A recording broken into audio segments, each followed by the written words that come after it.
Nascia Melania, la nostra Melania. Così a Seunica, in Slovenia, paese natale della signora Trump, chiamano la nuova First Lady statunitense.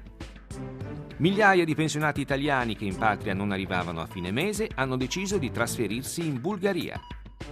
A Vienna il servizio rifiuti funziona come un orologio e i padroni dei cani sono multati se non puliscono i bisogni dei loro animali. Petros Markaris, il camilleri ellenico, spiega le conseguenze dello sfinimento finanziario della Grecia. L'Ungheria ricorda i propri esuli che scapparono dal paese nel 1956, ma Orban rimane ancora ostile ai profughi di oggi.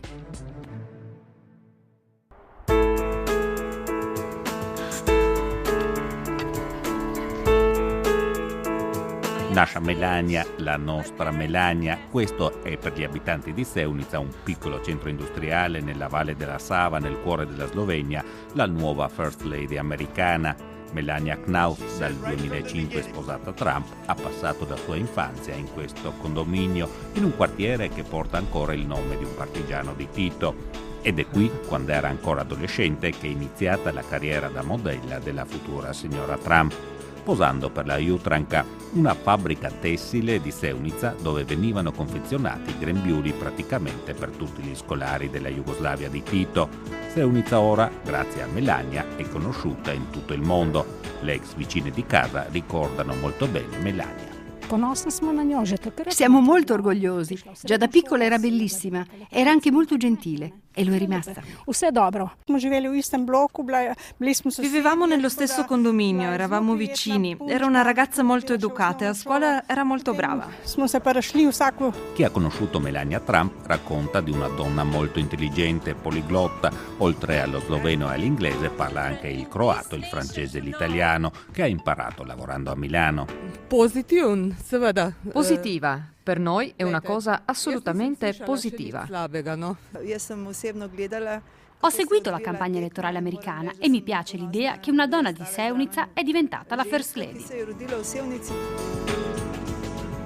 Rok Petancic, il sovrintendente del castello di Seunica, racconta che dall'inizio della campagna presidenziale negli Stati Uniti, nel paese natale di Melania Knaus, arrivano turisti e curiosi da ogni dove, moltissimi gli italiani. Non ci interessa la politica, ma solo il turismo.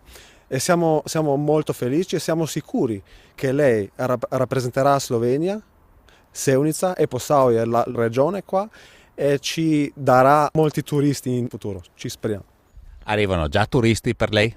Quest'estate c'erano i turisti dappertutto, americani, italiani, francesi, molto interessati anche a Seunica come il comune, ma la storia di Melania.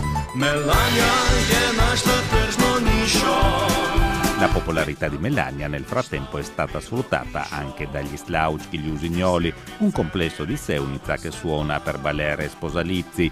La loro canzonetta, La nostra Melania, in Slovenia sta diventando un tormentone.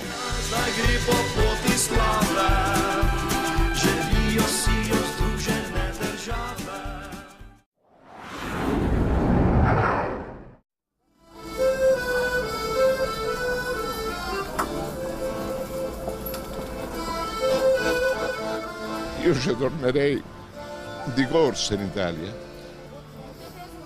ma così come stiamo qui però, per stare qui, non per andare a soffrire. A 75 anni ancora devo con le unghie e con i denti, si può stare ancora a tirare avanti la vita così, non è possibile. Antonio Tutino si commuove ma non molla a Pazarcic, ci è arrivato perché ha scelto di vivere invece di sopravvivere, dice. Raccontare le storie della pattuglia di italiani, una trentina, che arrivati alla pensione hanno scelto di venire a vivere qui in una città a 100 km da Sofia, dalla capitale, significa in fondo scendere in un canyon profondo e pericoloso, quello delle condizioni da neopoveri in cui si trovano ora molti pensionati in Italia. Le storie sono tutte lì.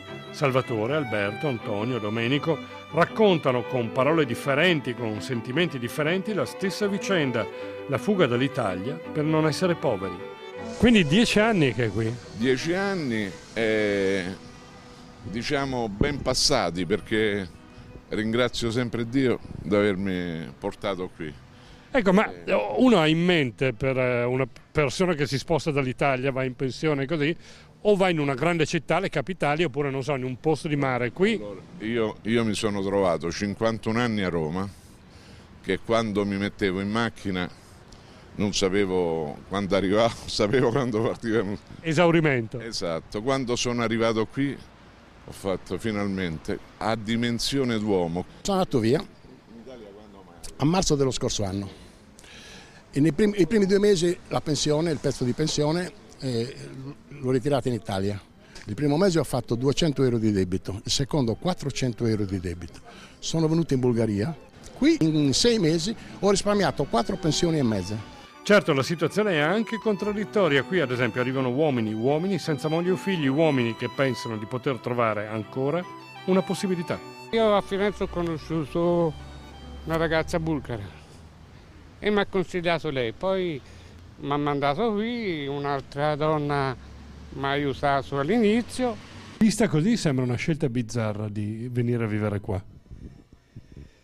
Beh, io l'ho presa come un'esperienza. Certo, io vivo in un posto turistico, una località di mare, e qui è una realtà più contadina, rurale, diciamo.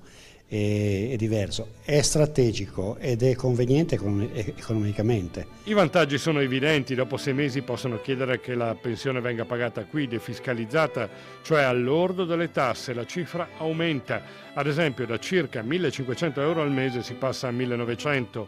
Poi ci sono i costi della vita più bassi. Un buon appartamento di 100 metri quadri con le bollette e il riscaldamento può costare al massimo 300 euro al mese. L'assicurazione sanitaria per avere il servizio gratuito costa 8,50 euro, insomma, tornano davvero a vivere. Diciamo che posso mettere da parte anche qualcosa. Hanno anche fondato un patronato per pensionati, il primo in Bulgaria. Sì, quasi 2 anni, e diamo una mano ai pensionati che stanno qui, non solo i pensionati italiani, ma anche i pensionati bulgari che hanno lavorato in Italia. Sono anche loro, se ci pensiamo, figli di un tempo di migrazioni. Hanno scelto di andare a vivere dove possono stare meglio.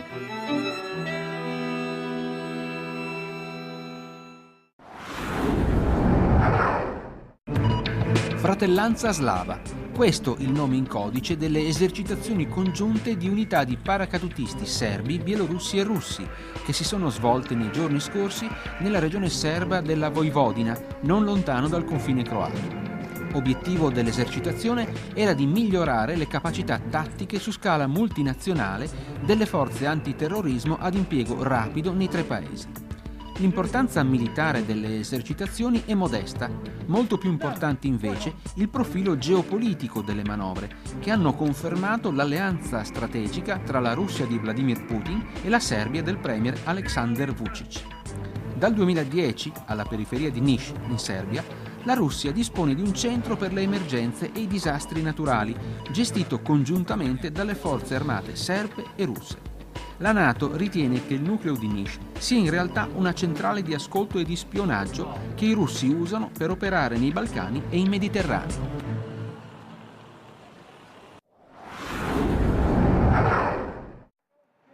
Chi butta per terra carte o cicche o vi lascia i bisogni del suo cane stia attento. Le 50 coppie di Waste Watchers, le guardie dei rifiuti per le strade di Vienna, sono inflessibili. I rifiuti che 1.800.000 viennesi producono ogni giorno vanno negli appositi contenitori. Poi però ci vuole un sistema complessivo di trattamento per tenere pulita la città e la capitale austriaca ritiene di aver messo a punto un buon modello. Siamo l'unica grande città che tratta in proprio tutti i rifiuti che produce. Tutti gli impianti sono di proprietà e sul territorio comunale. I 3 termovalorizzatori, il compostaggio, la produzione di biogas, lo stoccaggio inerti, la depurazione delle acque e anche i resti di queste lavorazioni vengono trattati in loco. In media ogni abitante di Vienna produce quasi 1,5 kg di rifiuti al giorno. Il 40% va al riciclo, così il vetro, la plastica, le lattine, la carta. Il rimanente 60% è invece rifiuto residuo. Destinazione il termovalorizzatore. Quello più appariscente è nel quartiere Spittelau. Un impianto che brucia rifiuti non deve essere necessariamente brutto, si è detto il governo rossoverde di Vienna, ingaggiando l'artista Hundertwasser. Quello più efficiente è invece a Pfaffenau, in funzione dal 2008.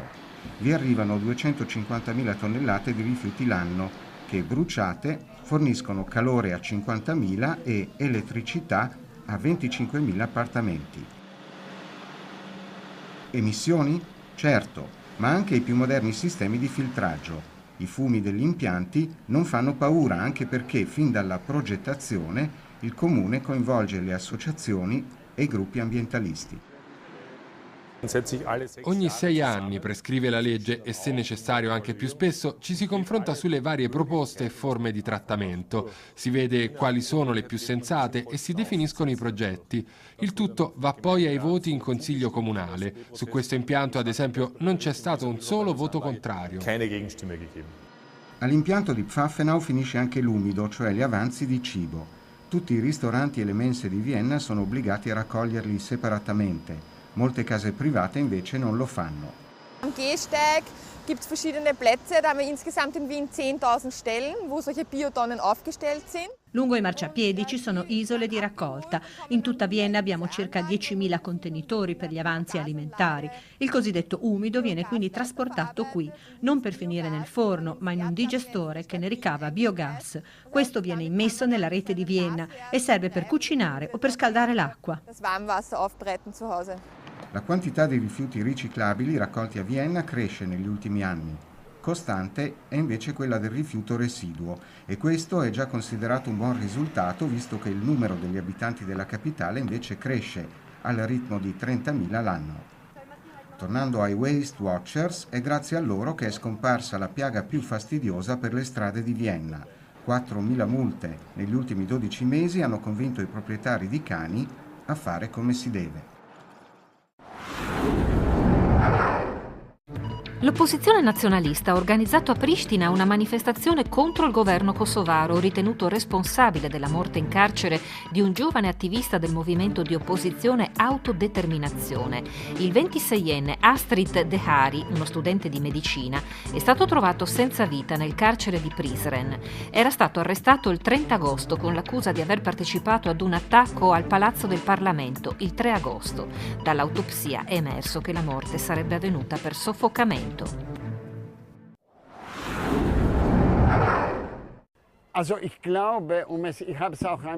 Quello che penso è che in Europa ci sia una tacita volontà che Italia e Grecia diventino i luoghi di raccolta e permanenza dei profughi.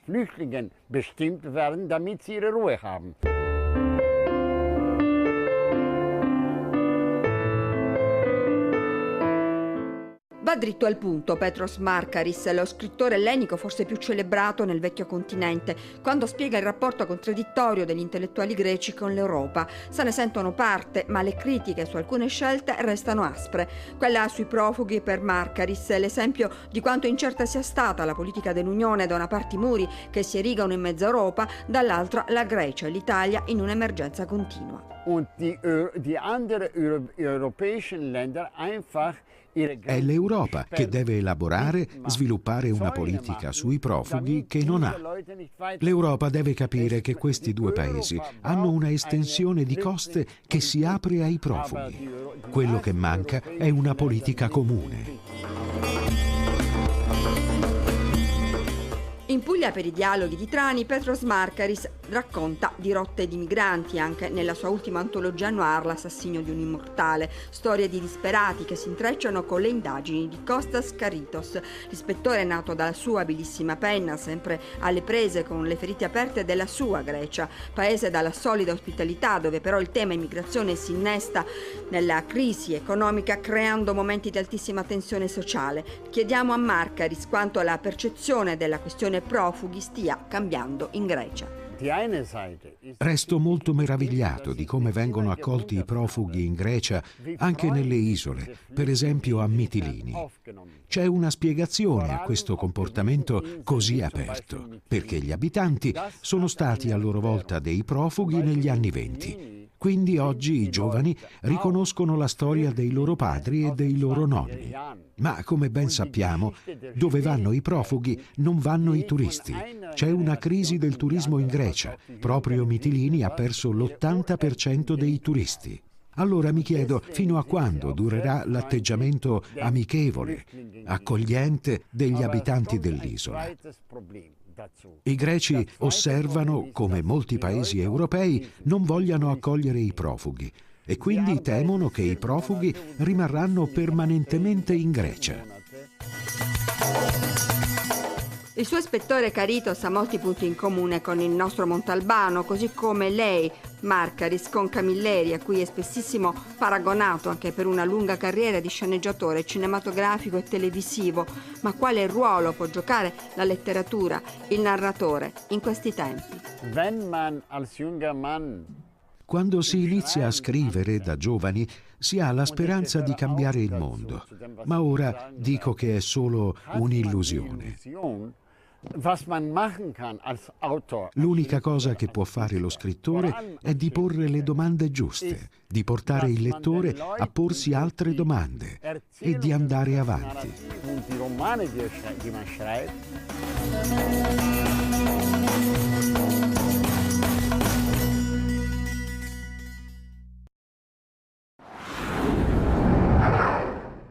Tragedia della navigazione sul Danubio in Serbia, vicino a Smederevo, una chiatta che trasportava ghiaia si è rovesciata. Nella disgrazia sono morti 2 marinai. Le cause del naufragio non sono state ancora chiarite. Secondo alcune stime, sul Danubio e sulla Sava, con le chiatte viene trasportato circa 7% di tutte le merci prodotte in Serbia.